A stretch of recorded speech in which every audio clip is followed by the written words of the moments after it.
ദൈവനാമത്തിന് മഹത്വമുണ്ടാകട്ടെ. നമ്മൾ ഇവിടെ വായിച്ചത് 2 കൊരിന്ത്യർക്കെഴുതിയ ലേഖനം 1-ാം അധ്യായം അതിൻ്റെ 4-ാം വാക്യമാണ്. ദൈവം ഞങ്ങളെ ആശ്വസിപ്പിക്കുന്ന ആശ്വാസം കൊണ്ട് ഞങ്ങൾ യാതൊരു കഷ്ടത്തിലുമുള്ളവരെ ആശ്വസിപ്പിപ്പാൻ ശക്തരാകേണ്ടതിന് ഞങ്ങൾക്കുള്ള കഷ്ടത്തിലൊക്കെയും അവൻ ഞങ്ങളെ ആശ്വസിപ്പിക്കുന്നു. ഇവിടെ അപ്പോസ്തലനായ പൗലോസ് പറയാണ്, ഞങ്ങളെ ആശ്വസിപ്പിപ്പാൻ തക്കവണ്ണം ഞങ്ങൾക്കൊരു ദൈവമുണ്ട്. അവൻ ആശ്വാസപ്രദനായ ദൈവമാണ്, ആശ്വസിപ്പിപ്പാൻ കഴിവുള്ള ദൈവമാണ്. ഇവിടെ പറയുന്നു, ഞങ്ങളെ ദൈവം ആശ്വസിപ്പിക്കുന്ന ആ ആശ്വാസം കൊണ്ട് ദൈവത്തിൽ നിന്ന് ഞങ്ങൾ ആശ്വാസം പ്രാപിച്ചിട്ട് അതുപോലെ ഞങ്ങൾ കടന്നു പോകുന്നത് പോലെ കഷ്ടത്തിലൂടെ കടന്നു പോകുന്ന അനേകരെ ആശ്വസിപ്പിക്കേണ്ടതിന് ഞങ്ങളുടെ ഓരോ കഷ്ടത്തിലും ഞങ്ങളുടെ ഓരോ പ്രതികൂലത്തിലും ദൈവം ഞങ്ങളെ ആശ്വസിപ്പിച്ചു കൊണ്ടിരിക്കുകയാണെന്ന് അപ്പോസ്തലനായ പൗലോസ് കൊരിന്ത്യർക്ക് ലേഖനം എഴുതുമ്പോൾ പറയാണ്. പ്രിയ ദൈവത്തിൻ്റെ ജനമേ, ദൈവത്തിൻ്റെ മക്കൾക്ക് ഈ ലോകത്തിൽ കഷ്ടമുണ്ട്. ദൈവത്തിൻ്റെ മക്കൾക്ക്, ദൈവത്തിൽ വിശ്വസിക്കുന്ന ഒരു ദൈവ പൈതലിന് ഈ ലോകത്തിൽ കഷ്ടമുണ്ട്, നിന്ദയുണ്ട്, പ്രതികൂലമുണ്ട്, പ്രതിസന്ധികളുണ്ട്, വേദനകളുണ്ട്. എന്നാൽ ആ വേദനകളുടെ മധ്യത്തിൽ, ആ പ്രതികൂലങ്ങളുടെ മധ്യത്തിൽ കർത്താവായ ദൈവം, പിതാവായ ദൈവം ആ മക്കളെ ആശ്വസിപ്പിക്കുമ്പോൾ ആ ആശ്വാസം അവർ പ്രാപിച്ചെടുത്തിട്ട് അതുപോലെ കടന്നു പോകുന്ന, അതുപോലെ കഷ്ടത്തിലൂടെ കടന്നു പോകുന്ന അനേകരെ അവർ ആശ്വസിപ്പിക്കേണ്ടതിന് വേണ്ടി ആ ആശ്വാസം ദൈവം അവരുടെ ഉള്ളിലേക്ക് കൊടുത്തിരിക്കുകയാണ്. എന്തുകൊണ്ടാണെന്നറിയാമോ അപ്പോസ്തലനായ പൗലോസ് ഇവിടെ ഈ വാക്യം എഴുതുവാൻ കാരണമായി തീർന്നത്? 1-ാം അധ്യായത്തിൻ്റെ 8-ാം വാക്യത്തിലേക്ക് കടന്നു വരുമ്പോൾ അപ്പോസ്തലനായ പൗലോസ് കൊരിന്ത്യരിലെ വിശ്വാസികളോട് പറയുകയാണ്, സഹോദരന്മാരെ, ആസ്യയിൽ ഞങ്ങൾക്കുണ്ടായ കഷ്ടം നിങ്ങൾ അറിയാതിരിപ്പാൻ ഞങ്ങൾക്ക് മനസ്സില്ല. ജീവനോടിരിക്കുമോ എന്ന് നിരാശ തോന്നുമാറ് ഞങ്ങൾ ശക്തിക്കുമീതെ അത്യന്തം ഭാരപ്പെട്ടു. പ്രിയ ദൈവത്തിൻ്റെ ജനമേ, മരണത്തെ മുഖാമുഖം കണ്ട ആ അനുഭവത്തിൻ്റെ വെളിച്ചത്തിൽ അപ്പോസ്തലനായ പൗലോസ് പറയാണ്, ഞങ്ങൾ ഇത്രമാത്രം കഷ്ടത്തിലൂടെ ഞങ്ങൾ കടന്നുപോയി, ഞങ്ങൾക്ക് ജീവനോടിരിക്കുമോ എന്ന് പോലും ഞങ്ങൾക്ക് മനസ്സിൽ മരണത്തെ മുഖാമുഖം കാണേണ്ടി വന്നു. അതിൻ്റെ മധ്യത്തിൽ ഞങ്ങളെ ആശ്വസിപ്പിച്ച ഒരു ദൈവമുണ്ട്, ഞങ്ങളെ കരുതിയ ഒരു ദൈവമുണ്ട്, ഞങ്ങളെ കൈകളിൽ താങ്ങി നിർത്തിയ ഒരു ദൈവമുണ്ട്. ആ ദൈവം ആശ്വസിപ്പിക്കുന്ന ദൈവമാണ്, ആ ദൈവം കരുണയുള്ള ദൈവമാണ്, ആ ദൈവം മനസ്സലിവുള്ള ദൈവമാണെന്ന് ഒരിക്കൽ കൂടെ തൻ്റെ സാക്ഷ്യത്തിലൂടെ അപ്പോസ്തലനായ പൗലോസ് കൊരിന്ത്യയിലെ വിശ്വാസികളോട് പറഞ്ഞിരിക്കുകയാണ്. പ്രിയ ദൈവത്തിൻ്റെ ജനമേ, അത് കൊരിന്ത്യയിലുള്ള വിശ്വാസികൾക്ക് വേണ്ടി മാത്രമല്ല ഈ ലേഖനം അപ്പോസ്തലനായ പൗലോസ് എഴുതി വച്ചിരിക്കുന്നത്. നമ്മെപ്പോലെ കഷ്ടത്തിലൂടെ കടന്നു പോകുന്ന, നമ്മെപ്പോലെ വേദനയിലൂടെ കടന്നു പോകുന്ന അനേകരുടെ ആശ്വാസത്തിന് വേണ്ടിയാണ് ഈ ലേഖനം എഴുതിയിരിക്കുന്നത്.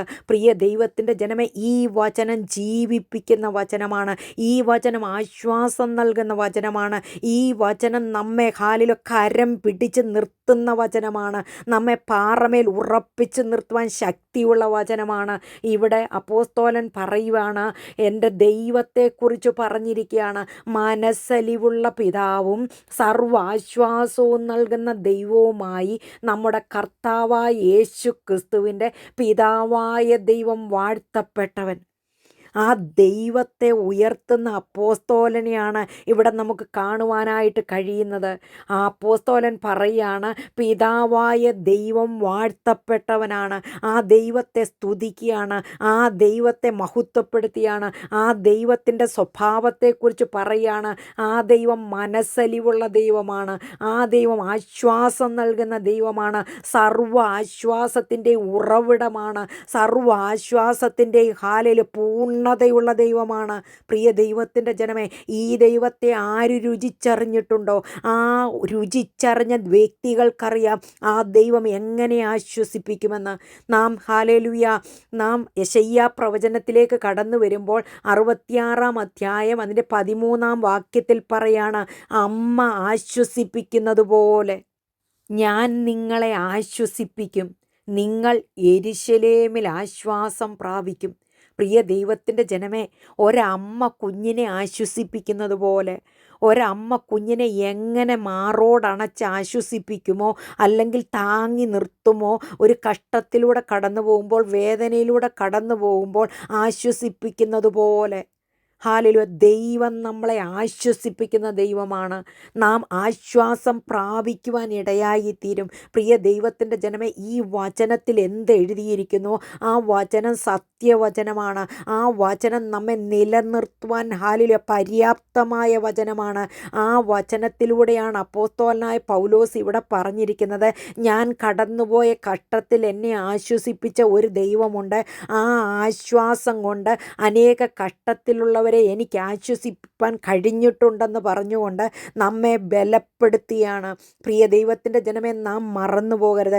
ഈ വചനം നാം ഏറ്റെടുത്തിട്ട് നമ്മുടെ ജീവിതത്തിൽ ആശ്വാസം നൽകിയ ദൈവത്തെ, നമ്മെ കരം പിടിച്ച് നിർത്തിയ ദൈവത്തെ, നമ്മെ കരുണയോടെ നിർത്തിയ ദൈവത്തെ, നമ്മെ മനസ്സലിവുള്ള പിതാവായ ദൈവം നമ്മെ ആശ്വസിപ്പിച്ചതുപോലെ നാം മറ്റുള്ളവരെയും നാം ആശ്വസിപ്പിക്കുന്നവരായി തീരണം.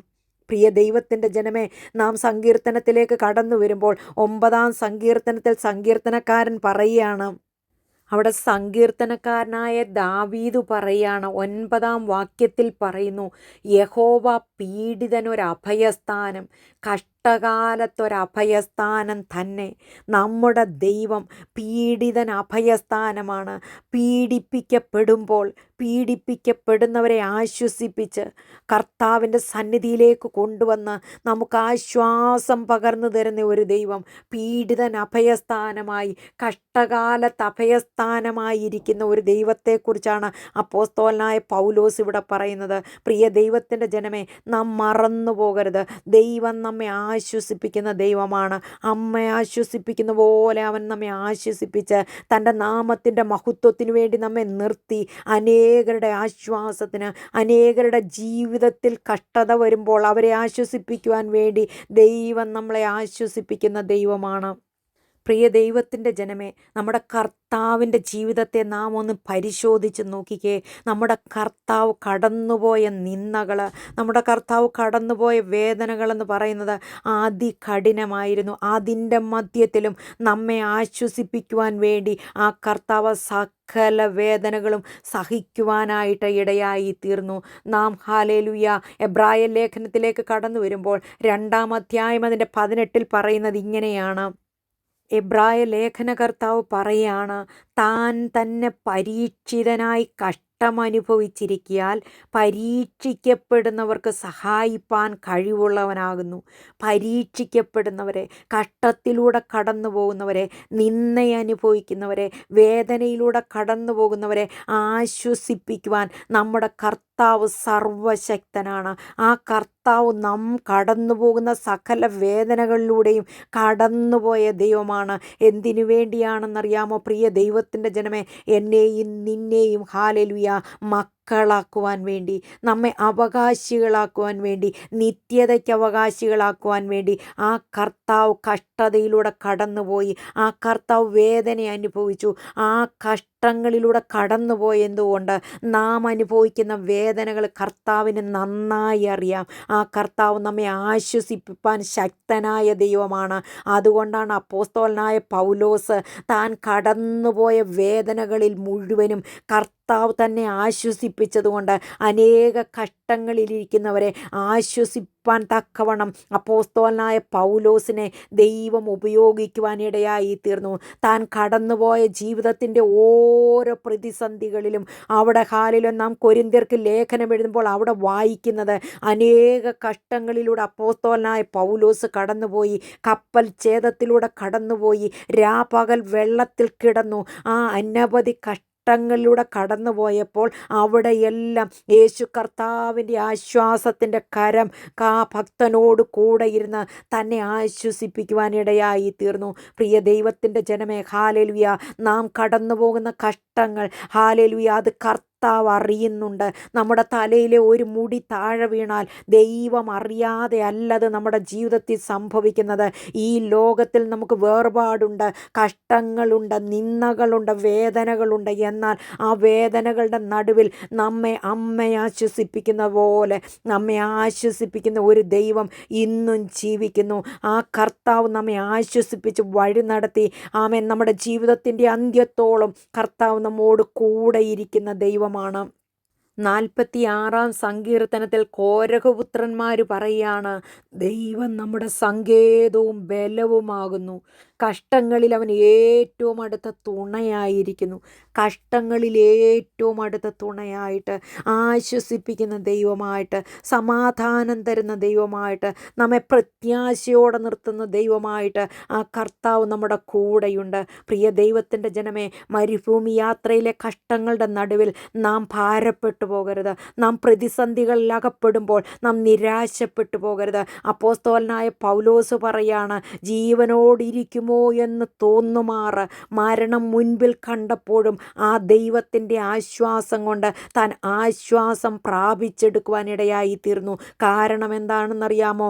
ആമേൻ, സ്തോത്രം. മനസ്സലിവുള്ള ഒരു പിതാവ് കൂടെയുള്ളതുകൊണ്ട്, ആ സർവ്വ ആശ്വാസം നൽകുന്ന ദൈവം കൂടെയുള്ളതുകൊണ്ട് താൻ ഭാലിൽ നിരാശപ്പെട്ടു പോയില്ല. ആ ദൈവം കൂടെ ഇരുന്ന് ദൈവത്തിൻ്റെ കരം തന്നെ നടത്തുമെന്നുള്ള ആ പ്രത്യാശ തൻ്റെ ജീവിതത്തിൽ ഉണ്ടായിരുന്നു. അപ്പോസ്തലനായ പൗലോസ് തെസലോനിക്കർക്ക് ലേഖനം എഴുതുമ്പോൾ അവിടെ പറഞ്ഞിരിക്കുകയാണ്, 2 തെസലോനിക്കർ 2-ാം അധ്യായം അതിൻ്റെ 16-17 വാക്യങ്ങളിൽ വായിക്കുന്നു, നമ്മുടെ കർത്താവായ യേശുക്രിസ്തു താനും നമ്മെ സ്നേഹിച്ച് നിത്യ ആശ്വാസവും നല്ല പ്രത്യാശയും കൃപയാലെ നൽകിയിരിക്കുന്ന നമ്മുടെ പിതാവായ ദൈവവും നിങ്ങളുടെ ഹൃദയങ്ങളെ ആശ്വസിപ്പിച്ച് എല്ലാ നല്ല പ്രവൃത്തിയിലും വാക്കിലും സ്ഥിരപ്പെടുത്തുമാറാകട്ടെ.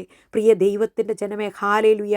അപ്പോസ്തലനായ പൗലോസ് തൻ്റെ ലേഖനങ്ങളിലെല്ലാം എഴുതിയിരിക്കുന്നു, ആശ്വസിപ്പിക്കുന്ന ഒരു ദൈവമുണ്ട്, നമ്മെ ആശ്വസിപ്പിച്ച് വഴി നടത്തുന്ന ഒരു ദൈവമുണ്ട്.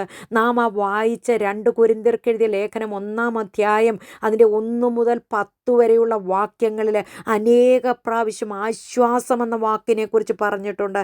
താൻ നിന്നത് ദൈവത്തിൻ്റെ ആശ്വാസവും ദൈവത്തിൻ്റെ പ്രത്യാശയും ഉള്ളതുകൊണ്ടാണ്. സ്തോത്രം. അതുകൊണ്ട് പ്രിയ ദൈവത്തിൻ്റെ ജനമേ, നമുക്ക് കർത്താവിൽ ആശ്വസിക്കാം, കർത്താവിൽ നമുക്ക് സ്ഥാനം പിടിക്കാം. ഹല്ലേലൂയ. ആ കർത്താവിൻ്റെ കരം പിടിച്ചുകൊണ്ട് ഈ മരുഭൂമി യാത്രയിലെ പ്രശ്നങ്ങളിൽ പതറിപ്പോകാതെ നിൽക്കുവാൻ ദൈവത്തിൻ്റെ പരിശുദ്ധാത്മാവിൻ്റെ കൃപ നമ്മോട് കൂടെ ഇരിക്കട്ടെ. ആ ദൈവം നമ്മെ ആശ്വസിപ്പിച്ച് വഴി നടത്തുന്ന ദൈവമാണ്, അന്ത്യത്തോളം കൂടെ ഇരിക്കുന്ന ദൈവമാണ്, നമ്മുടെ വേദനകൾ നമ്മെ ആശ്വസിപ്പിക്കുന്ന ദൈവമാണ്, നമ്മുടെ കഷ്ടങ്ങൾ നമ്മോട് കൂടെ ഇരുന്ന് നമ്മെ ആശ്വസിപ്പിക്കുന്ന ദൈവമാണ്. അതുകൊണ്ട് ആ കർത്താവിൻ്റെ കരങ്ങളിലേക്ക് നമ്മെ ഒന്ന് ഏൽപ്പിച്ചു കൊടുക്കാം. ആ കർത്താവിനായി നമുക്ക് ജീവിക്കാം. അതിനായിട്ട് ദൈവം നമ്മെ എല്ലാവരെയും സഹായിക്കട്ടെ. ഈ വചനങ്ങളാൽ ദൈവം നമ്മെ അനുഗ്രഹിക്കട്ടെ. നമുക്കൊരു വാക്ക് പ്രാർത്ഥിക്കാം. പരിശുദ്ധ ദൈവമേ, സ്വർഗീയനായ നല്ല പിതാവേ, കേൾപ്പിച്ച അനുഗ്രഹിക്കപ്പെട്ട വചനത്തിനായി സ്തോത്രം. ഈ വചനം കേൾക്കുന്ന ഓരോ മക്കളെയും കർത്താവേ, അവരുടെ കഷ്ടങ്ങളിൽ ആശ്വസിപ്പിക്കണമേ, അവരുടെ വേദനകളിൽ ആശ്വസിപ്പിക്കണമേ. കർത്താവേ, തിരുനാമത്തെ ഉയർത്തുവാൻ മാത്രം ഇടയാക്കണം. പ്രാർത്ഥന കേട്ടതിനാൽ സ്തോത്രം. യേശുപ്പച്ചൻ്റെ ധന്യമുള്ള നാമത്തിൽ തന്നെ. Amen. God bless you all.